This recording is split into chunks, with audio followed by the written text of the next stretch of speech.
specifically regarding precision ag. This is a movement or an initiative that Pheasants and Quail Forever is taking on where we can help farmers take advantage of the data they collect and during harvest, during planting season, and use that to identify areas in the field that are underproducing. For whatever reason, we're losing money on those acres. So Are there some alternate wildlife covers that we can use and put on the ground that benefit wildlife but also benefit the bottom line? There's a lot of opportunities, a lot of conservation programs and conservation practices out there that can benefit the land. Some people might be familiar with the Conservation Reserve Program, or CRP.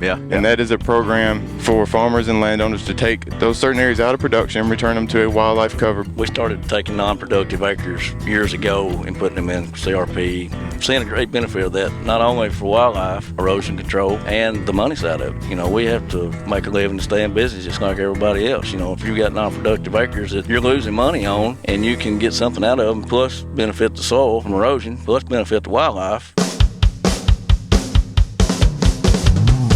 The award-winning Tennessee WildCast is on the air with the latest on hunting, fishing, boating, wildlife watching, and all things outdoors. Make welcome your host, drummer and outdoor expert novice, Jason Harmon. Hello, everybody, and welcome to this edition of Tennessee WildCast. We're glad you're tuning in. Thanks for watching. Thanks for listening. We got a great show lined up for you today. We're on the farm. Emily's going to help me co-host today. Emily Buck, our Director of Communications and Outreach.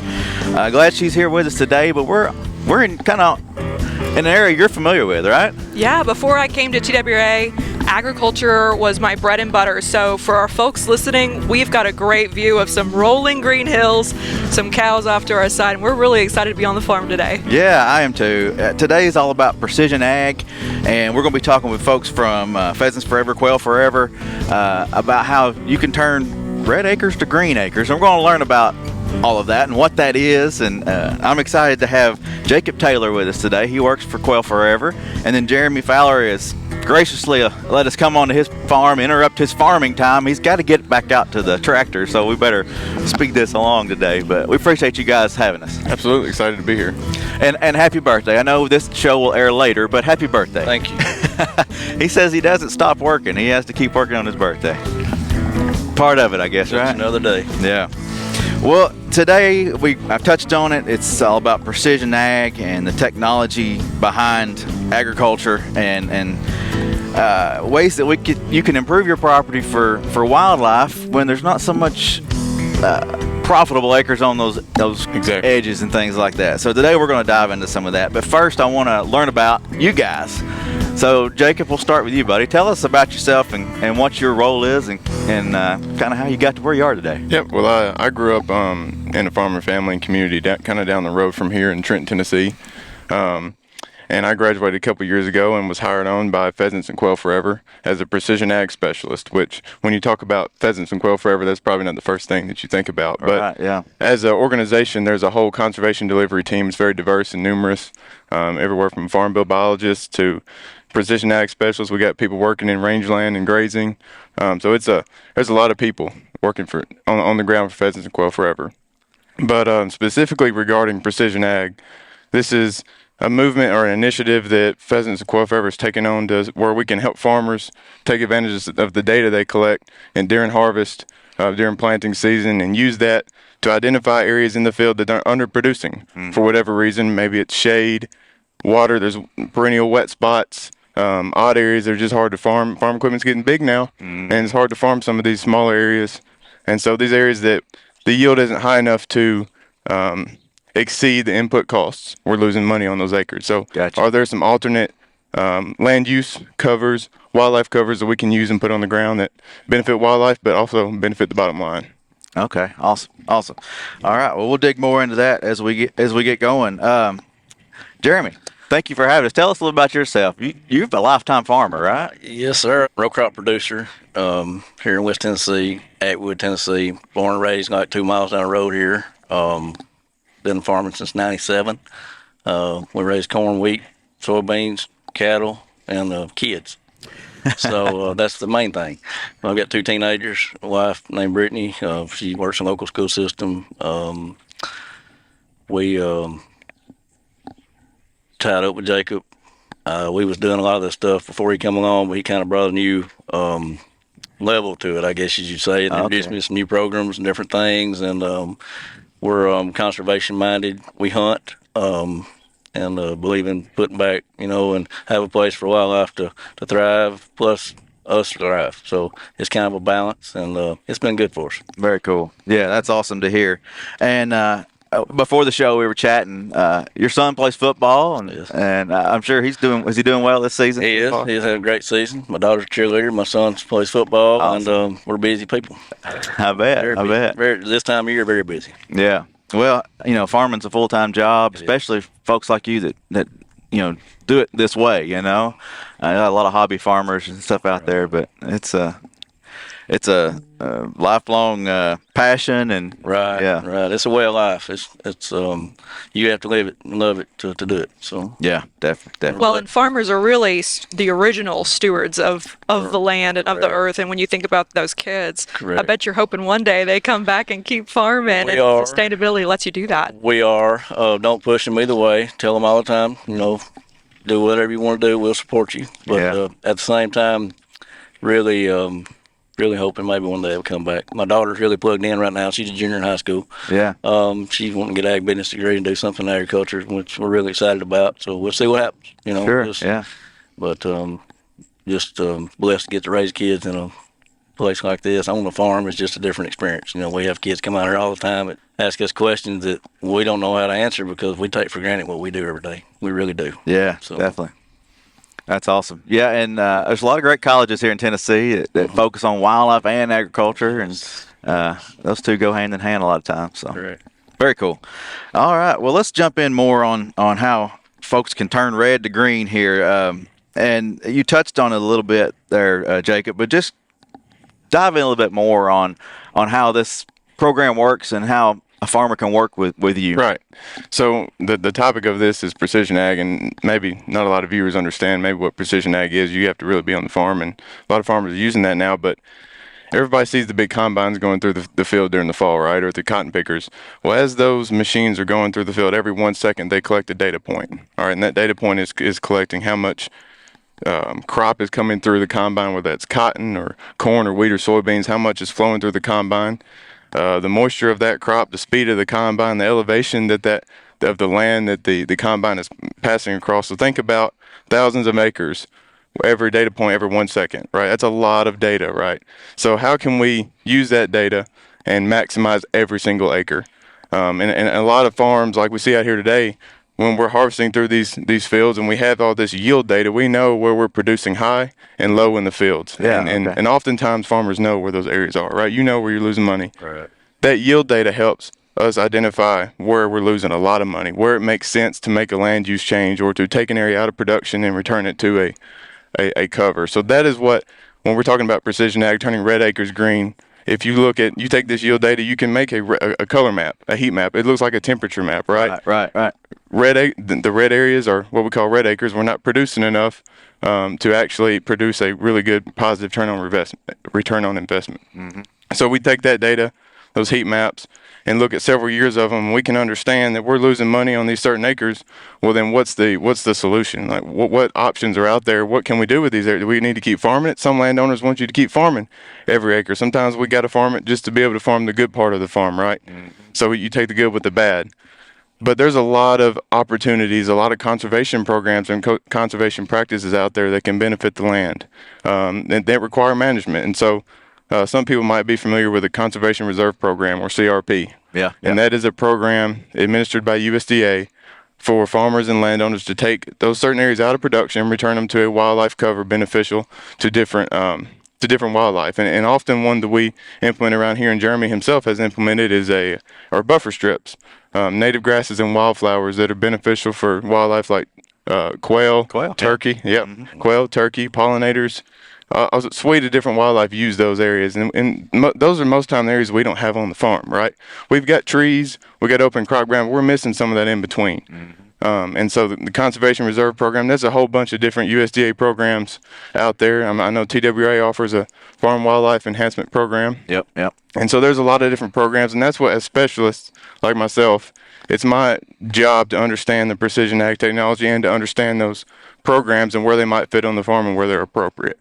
It's all new to me, and probably not to Emily, but we were chatting the other day in the office, and I was like, so we're going to focus on this in the show and talk about the practices they're doing and the technology you mentioned. I never thought about that because I think of a farmer out there on a simple little tractor farming, but it's more than that. I mean, you say you're a simple guy, but the technology that's in your tractor that's counting those, what it's picking up and every data point per acre or per foot probably, that's pretty cool. If it changes as much in the next 20 as it has in the last 20 years, I won't even go to the field. We'll do everything with a computer and drones. I mean, it's just really advanced, and in good ways, but some of us, my generation, have to go back and learn some of this stuff. We wasn't born with computers and then come up with that. Yeah. We took typewriting in high school. We didn't even have computer class, Exactly. But we've had to go back and learn some of that. And I've got some guys that work for me are younger. They catch on really quick, and they're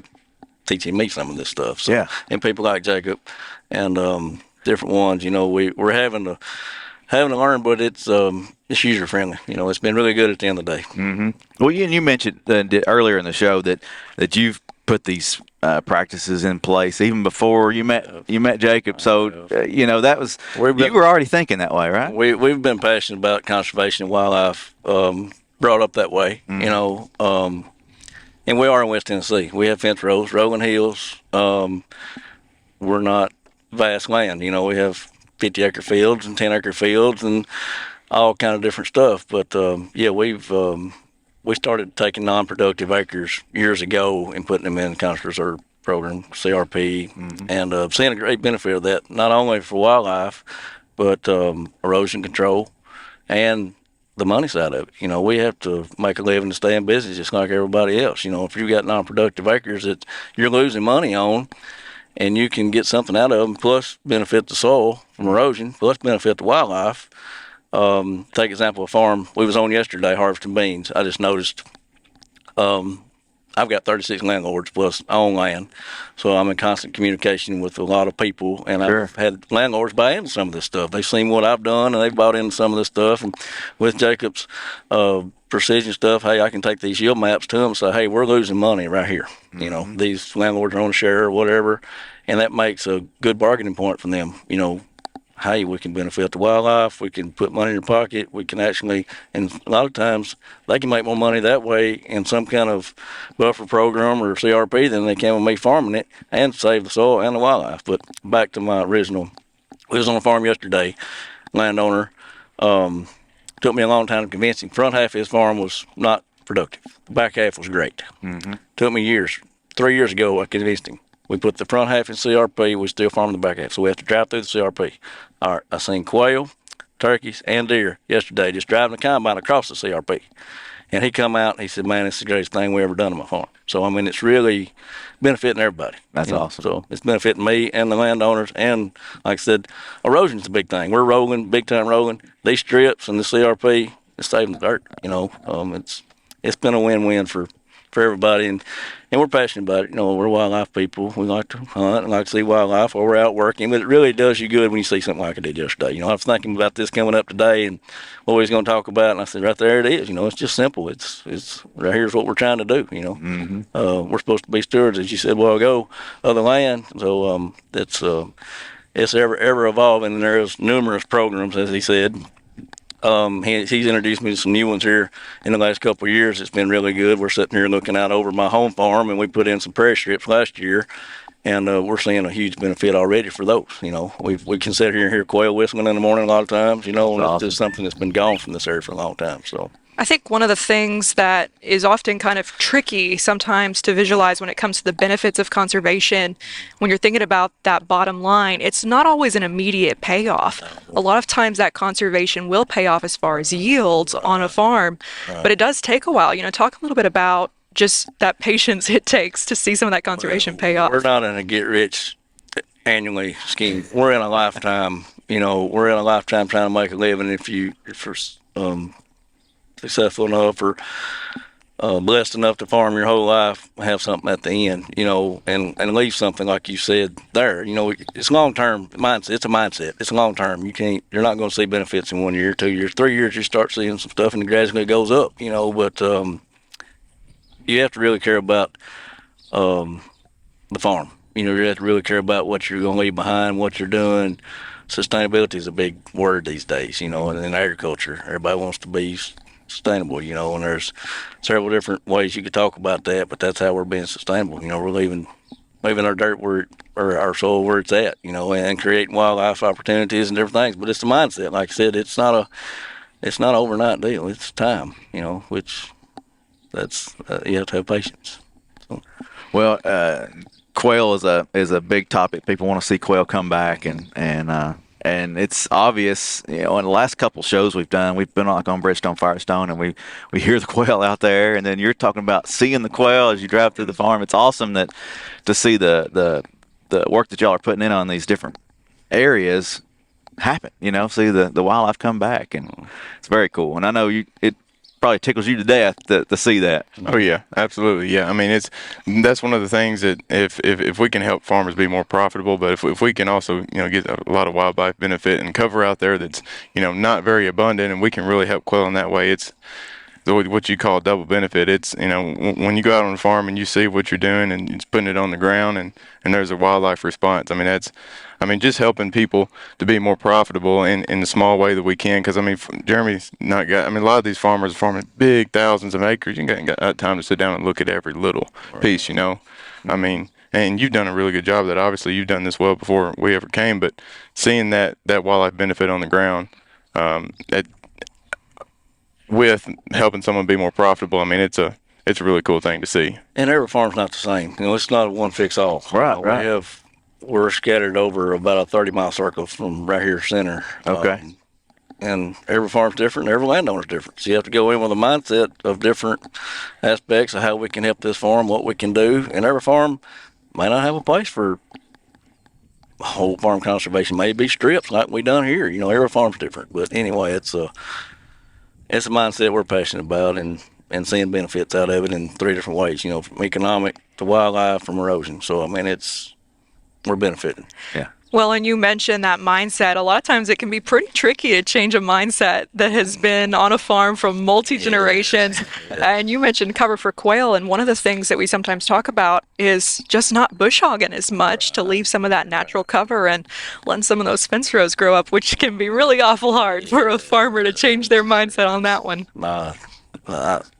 Well, generations before me and some of current generations think you need to farm fence row, and take the fence rows out if you can, and that's not the way. Not in my mind, and that may work for some people. It doesn't work for me. I want to be when you go by and look at farm on equipment, when you're out there working, you're thinking, what are we really doing here? Mm-hmm. So there's room for everybody. Yeah, well, the term we like to use is stop recreational bush hogging. Yeah. We mow these strips in the CRP once a year. Yeah. After nesting season, and we've got a schedule. Set schedule every year. We go on. We mow certain farms at a certain time and different things, and by this time of year they'll grow back up, so they have plenty of cover throughout the winter. Mm-hmm. So it's we usually do that starting like July, 1st August, when that's our slow time on the farm, so it works out good for us. Yeah, definitely. Right, and it's the you have to manage them too. It's not just, hey, put them out there and let them go. You have to ask them to manage it, because they'll have trees in them that's been around in 3 years and they'll be gone. Yeah, So definitely. exactly. It's a farming practice basically. At the end of the day, it's part of what we do. So. Yeah, it used to be called the set aside program, but you're not setting aside. You've got to manage it. A lot of the practices that you've done, and a lot of other farmers like yourself in West Tennessee, they're doing. It's not a silver bullet, right? No.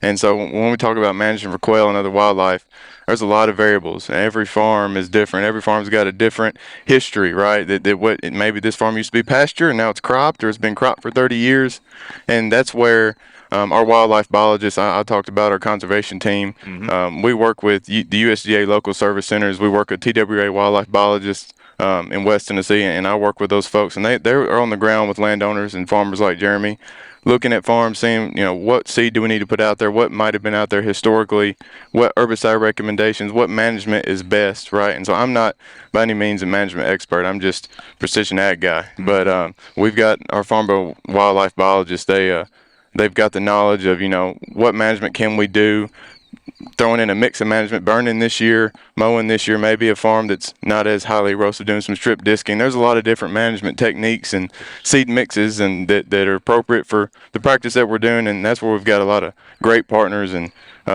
great biologists and employees within Quail Forever, USDA, and TWRA. They're all working together, do the same thing, right? And so it's help the people, help the land. So that's I think that almost everyone would agree, oh, conservation's a good thing, but realistically, there's always going to be some barriers to implementation on a farm, some challenges to overcome. What have you seen as you've met with folks? What have been some of the challenges that y'all have helped them kind of work through? And you're laughing, so I know you've had some challenges, must have. Well, I mean, there is also a mindset for sort of a program like CRP, years ago when it was set aside and when it wasn't really managed at all, right? And so, like Jeremy talked about, growing up in trees this thick, whenever the idea of putting some of these quail habitat and early successional plantings in place is you should be able to farm that again down the road, right? I mean, that's the type of habitat that back a long time ago when we were farming rotationally, these areas would grow up in grass for a couple of years and they're farmed again, and that was that habitat that we were missing, right? And managing that and not the mindset in some of these programs is we just need to let it go, right? But managing it as if you're producing a crop for wildlife, and that's one of the mindsets that maybe used to be common, but just understanding that management is we're not doing as much management as you would do in crop per se, but we need to manage this every year and be on top of it, and that's a mindset that maybe some people have not overcome yet, but there's a lot of adoption in West Tennessee. Yeah. In my experience, you have to be, like I said, I've got 36 landlords currently scattered over a 30-mile circle, so deal with a lot of different types of people. Some raised on a farm, some not. So that creates a challenge in itself. Mm-hmm. Yep. But transparency, we weren't. If you will show people and be transparent, they'll buy into what you're trying to, take them yield maps like Jacob's doing. I can take them my yield maps and, okay, this part of the farm right here is not productive. This is 3 years of history where it's not productive. We can't make it productive. We've done everything that we can do to try to make it row crop productive. Well, why don't we look at some conservation stuff to go on those acres? It will help the farm. It will put money in the landowner's pocket, and I don't have to farm it and lose money. Mm-hmm. At the end of the day, that's what economics is, what's driving some of this. So, definitely. And some of it's receptive, some of it's not. But we've learned with dealing with multiple through the years, it takes a while sometimes, especially these older guys that, hey, we got to farm it. That's their mindset. We got to farm it, But we put some whole farms in the last 5 or 6 years because we went and showed them, hey, your neighbor's farm over here is making this and we're making this consecutively. We've got 5 years worth of data right here. Why don't we put this in farm in CRP and help the wildlife? And that's a selling point with some people. Some people it's not. But we're benefiting the land at the end of the day. But it is like I said, but transparency has helped us a lot. Just people want you to be real. They don't want you to, if you take them documents in there and prove what you're trying to do, and get them hooked up with some of these programs, like you said. I help with that too. I don't just say, hey, good luck. I say, hey, we can contact, USDA, they've all kind of programs. Jacob's got all kind of programs. Let's see what's best for this farm. See what's best for your situation, and we've got all different kinds. So it's one size don't fit all. Yeah, that technical assistance is so critical. No one expects anyone to be an expert overnight, and one of the benefit of so many of those USDA programs is they come with incentives to help you bridge the gap on that financial lift to implement some of these practices, including USDA EQIP, to help with some of those different infrastructure needs on a farm. At the end of the day, it comes down to simple math, and what Jeremy is talking about is that the areas that are lower producing, if you've got an average yield on a farm and you've got very lower producing acres, they are dragging that average yield down, and so when you take them out, you're making actually more on less. And that's that simple math. And when it comes to the programs, that's where we can leverage those unproductive acres to get a payment, right? And so where you're losing money on these acres, you can actually be making them in a program, and that check is always going to come no matter the weather, right? You're going to get that same check, whether it's cost share and an incentive, and all these programs. There's so many opportunities to get cost share, to get an incentive to retire these and manage them differently, not set them aside, but manage them differently, and leveraging those areas what he's done a great job of. That's really where the bread and butter is with these programs. We've had areas where conservation will pay the landowner more than I could pay them row cropping it, and that really is a great thing for the landowner, and me. And they're realizing I'm still it. helping them manage, and I'm still managing a lot of conservation for a lot of different people. Just because that we're not row cropping your farm anymore, don't mean I won't help you manage it. We Sure. do a lot of management we do all the people that I farm for. We do all their conservation management for them. Sometimes at no cost, sometimes at a little cost, but. Like I said, it's they're guaranteed check. Like Jacob said, they're not worried about the weather, and if they got a low producing farm, it's like this, and it's a win-win for everybody. And I'm not an acre grabber. I want to work the best acres. That's my mindset. I want to work what's going to put money in my pocket and the landlord's pocket. I'm not a numbers guy. I want to row crop what's best to be row cropped for everybody. So, Definitely. So, Well, I think it's these incentives and these guys are educated in this, and they have a passion for it, and they can come to your farm, write you a plan. There's a plan. There's the technology behind it that you can see this is going to work, and this is a way to, and as long as you got the equipment, I think it's great that, you got the equipment, you're already doing it. Right. They can write you a plan and just make it happen fairly easy. Right. I mean, it's. And that helps a lot of landowners. A lot of landowners don't have equipment to do it, and that's where we come in. Yeah. To help them bridge that gap in between, how are we going to implement this? They'll come to me with their plan. Some scared to death, we don't know what to do. It's like, it's going to be okay. We've got support here. Like I said, we can call some people and see what we need to do. But anyway, it's good. Yeah. Well, and at TWRA, we also have private land biologists. You work closely with Chris out here in West Absolutely, Tennessee. yep. Talk a little bit about that partnership and how that really just expands the benefit of a lot of these. Yeah, so when I go to a farmer like Jeremy and other farmers that maybe they're not, and you've been working with USDA for a long time, but farmers that aren't, in doing a lot of conservation practices or in the programs that are interested, they want to hear quail again, or they want to manage for wildlife, but they also want to try to improve their bottom line. Just small acres here and there, not big acres. But when I help them identify some acres, and maybe they got some ideas of those areas, I work with somebody like Chris, wildlife biologist that. We can sit down and we can come up with a plan. Also, our quail biologists. I know that Jeremy's worked with some of our biologists, Alex Tamboli and Brittany Fires, in the past as well. So all of those people that we're working with, we sit down and they can help me understand what's the best to do on this ground based on the landscape position, the site characteristics, the history.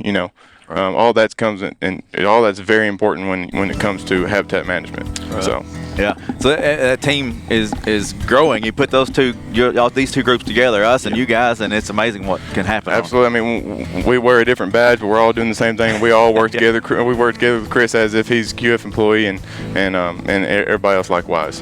Well, if somebody wanted to find information on this, how do they find your contact if they're in West Tennessee? Well, I mean, every USDA service center has my contact and our wildlife biologist. We have a Tennessee Quail Forever Facebook page. We also have a Quail Forever website, and you can go on there and find my contact and all of our staff on there as well. Awesome. And if you want to find TWRA habitat biologist, you can find those at tnwildlife.org. They're on under the wildlife section there, and a lot of resources out there. Absolutely, there's a lot out there. Especially if you're a Jeremy and you want to implement some of this stuff, and guys like him. And I'll throw in, it's easy. It's very accessible. If you're interested, you can find some you can find some USDA, Quail Forever. There's all kind of the information and access out there. If you're interested, get with some of those agencies and talk about it. So. Absolutely. Awesome. Well, and TWA is proud to manage public land, but the reality is the majority of the land in Tennessee is owned by private landowners, so we can't do it without y'all. They're the movers and shakers. Yeah, that's right. Definitely. Well, this has been fun. I've learned a lot. Thank you, Emily, for helping co-host. Thank you guys for having us here. And this is Tennessee WildCast. Keep coming back. Keep watching. Keep listening. Subscribe, like, follow, and just appreciate you all tuning in. We'll see you next time. Thanks for tuning in. Stay connected with TWRA by visiting our website at tnwildlife.org and follow us on Facebook, Twitter, and Instagram. Hey, it's all about Tennessee wildlife. It's what we do. Tennessee WildCast will be on the air again next week. We'll see you then.